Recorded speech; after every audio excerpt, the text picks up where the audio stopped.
کار مینا کی زندگی جو ہے وہ مکمل طور پر برباد ہو چکی ہے، کیونکہ جس حساب سے زیرک خواب دکھا رہا تھا بڑے بڑے کہ میں تمہیں بہت زیادہ خوش رکھوں گا، اس کے والد کے ساتھ اس نے دعوے کیے، تو اب اس حساب سے یہ مینا کے ساتھ ٹھیک نہیں رہتا اور مینا کے دل میں بھی مکمل طور پر زیرک کے لیے نفرت آ چکی ہے۔ لیکن جو زیرک کی فیملی ہے، خاص طور پر اس کی جو بہن صلہ ہے، یہ تو بالکل بھی مینا کو پسند تک نہیں کرتی، ہر وقت اس کے ساتھ بدتمیزیاں کرتی رہتی ہے۔ مینا بیچاری باتوں کو ٹال مٹول کرتی گزارتی ہے کہ کسی بھی طریقے سے معاملات چلیں، لیکن آگے سے صلہ جو ہوتی ہے اب اس کی اوقات تک آ چکی ہے۔ جب مینا موجود ہوتی ہے تو صلہ اس کے پاس آتی ہے، آ کر بات کرتی اور کہتی ہے کہ تم اس گھر کے اندر تو آ گئی ہو، تو کیا اس گھر کو تم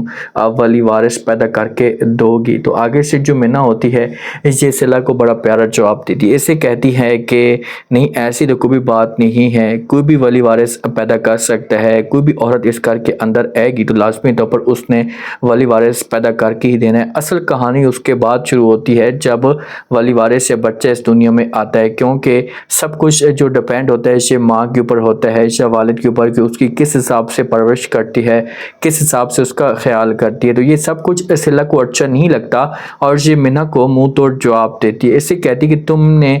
کیا کہا، تمہارا کہنے کا مطلب یہ ہے کہ ہماری جو ماں نے ہماری پرورش اچھی نہیں کی، ہمارا جو خیال نہیں کیا۔ تو آگے سے جو مینا ہوتی ہے جواب دیتی ہے صلہ کو، کہتی ہے او آپ تو سب کچھ سمجھ چکی ہیں، ہاں میں یہی کہوں گی کہ آپ کے والدین نے، آپ کی ماں نے آپ کی پرورش اچھی نہیں کی، اگر اچھی پرورش کی ہوتی، اچھی تربیت کی ہوتی تو آپ کا خاندان، آپ دونوں ایسے نہ ہوتے۔ تو یہ جو بات ہوگی صلہ کو بہت بری لگے گی، اس سے سب کچھ برداشت تک نہیں ہوگا اور یہ بار بار جب وہ باتیں سنائے گی یہ مینا کو بولے گی چاہے جو کچھ بھی ہو جائے، آپ نے جو بات کرنی تھی کر دی ہے، لیکن اب میں سکون کے ساتھ نہیں بیٹھوں گی، بھائی کو آنے دو، میں سب کچھ جا کر اس کو بتا دوں گی۔ مینا کو اس سے کسی قسم کا کوئی بھی ڈر نہیں ہے، کسی قسم کا کوئی بھی خوف نہیں ہے، کیونکہ اگر اسے کسی قسم کوئی خوف ہوتا تو وہ کبھی بھی اس طرح کی باتیں نہ کرتی۔ اگر اسے زیرک چھوڑ بھی دیتا ہے تو یہ خود بخود چلی جائے گی اور بحث تک نہیں کرے گی۔ جو زیرک کی دادو ہے نا، یہ تھوڑی بہت مخلص ہے مینا کے ساتھ،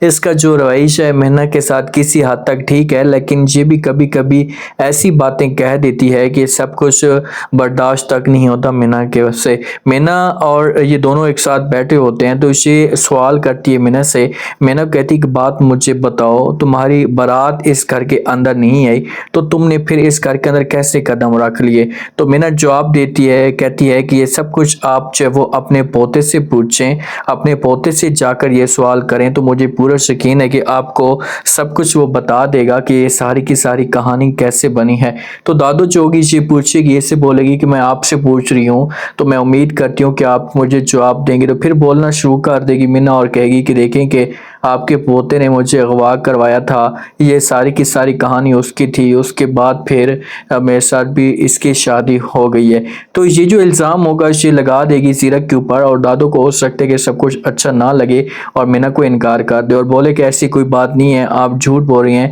میرا جو پوتا ہے زیرک ایسا کبھی بھی نہیں کر سکتا۔ تو مینا جو یہ جواب دے گی، اس سے بولے گی مجھے پتا تھا کہ آپ کو میری باتوں کے اوپر یقین نہیں آئے گا، آپ میری بات نہیں مانیں گی، تو اسی وجہ سے میں نے آپ کو کہا تھا کہ آپ جو ہے وہ اپنے پوتے سے بات کریں۔ اب صلہ کیا کرے گی؟ صلہ کے پاس آپشن کیا بچا ہے؟ صلہ صرف اور صرف اپنے بھائی کو بھڑکانے کی کوشش کرے گی، اس کے ساتھ بات کرے گی کہ یہ ساری چیزیں اچھی نہیں ہیں، آپ کی جو بیگم ہے یہ ماں ساتھ بدتمیزی کرتی ہے، یہ اس کا بات کرنے کا انداز بالکل بھی ٹھیک نہیں ہے۔ تو دیکھتے کہ آگے سے زیرک کیا کرے گا۔ زیرک ابھی تو نفرت کر رہا ہے، اس کا جو رویہ ہے یہ ٹھیک نہیں ہے، لیکن پھر بھی میں نے جو سب کچھ برداشت کری کیونکہ اس کے والد کا فیصلہ تھا۔ تو آپ لوگوں کو کیا لگتا ہے، کیا زیرک اور مینا کے بیچ میں طلاق ہو جائے گی؟ کیا یہ ہمیشہ کے لیے چھوڑ کر چلی جائے گی اور بلال کے ساتھ یہ واپس جا سکتی؟ کیونکہ مینا بلال کے لیے بھی اپنی امیدیں ہمیشہ کے لیے ختم کر چکی ہے، اس کے ساتھ نفرت کرتی ہے۔